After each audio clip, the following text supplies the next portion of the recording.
deep the Father's love for us, how vast beyond all. The longer I went in my ministry, the more I felt I'd like to focus on the positive rather than the negative.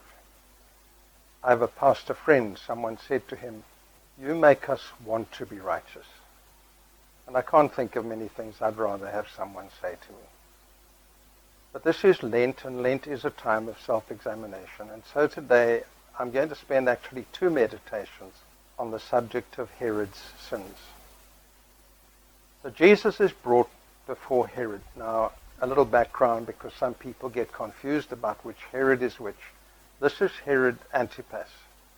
He was the son of Herod the Great. Now, if you've ever wondered where Herod the Great got that title, the Great, from, well, he gave it to himself. So clearly no lack of self-esteem there.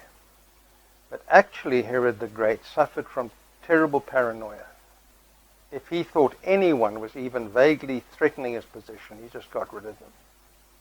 And apart from the many people he had killed, the babies of Bethlehem, he killed 1 brother-in-law, 1 mother-in-law, and I'm not going to make any comment on that, 1 wife, and 2 sons. Hardly a great father figure. Herod Antipas was actually lucky to survive his father. But as it happened, he inherited a third of Herod the Great's kingdom, the area of Galilee. And he ruled in Galilee the whole time of Jesus' ministry. He also crossed swords with John the Baptist, because he had divorced 1 wife and married his stepbrother's ex-wife, and that was completely unacceptable to the Jewish people. And John the Baptist condemned him publicly for that. Well, his second wife, Herodias, never forgave John for that, persuaded Herod to have him put in prison. And then you all know the sordid story, how at the drunken dinner party, he had this young girl come and dance before the lascivious men. And then he made that amazing offer to her, "Ask me anything you want and I'll give it to you, even up to half my kingdom." Well, her mother had primed her, and she asked for the head of John the Baptist on a platter. And they brought in the bloodied, newly severed head in front of the dinner guests. And you know what? I don't even think it put them off their food. And so we come to Herod's sins. The first of his sin was intemperance, lack of self-control. It comes out all over the place. I've got to have that woman, and he gets her. He throws this drunken party. He has these men look at his stepdaughter in a way that no father should allow. And then his wife makes this bizarre request, and he gives in to her. He's got no self-control. And you and I need to ask, how much does that rule my life? That's why we give up something for Lent, just to make sure we have some self-control. I'm doing okay with my giving up Coke. How are you doing? I know of so many good ministries that have been ruined by lack of self-control. Well, all that was in the past. Now we come to the present. Jesus is brought before this man for his second trial. When Herod saw Jesus, he was very glad, for he had long desired to see him, because he'd heard about him and was hoping to see some miracle done by him. So he questioned him at some length, but Jesus made no answer. Herod's first reaction when he sees Jesus is delight. Oh boy, now I can get a miracle of my own. And this leads us to Herod's second sin.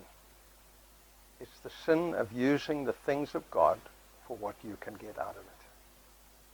And you see it all over the place. How many times have you heard someone say something like, "I didn't get anything out of church this morning"? Well, there it is. I was in church for what I could get out of it, not for what I could put in. We had a Salvation Army captain who used to preach sometimes in Hermanus, and he described those people as sitting in the front row with their arms folded, saying, "Bless me if you can."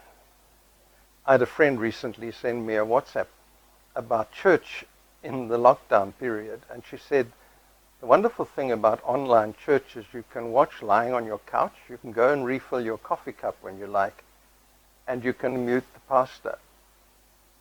Now I know we're not all the greatest to listen to, but there it is again, just that what I can get out of it.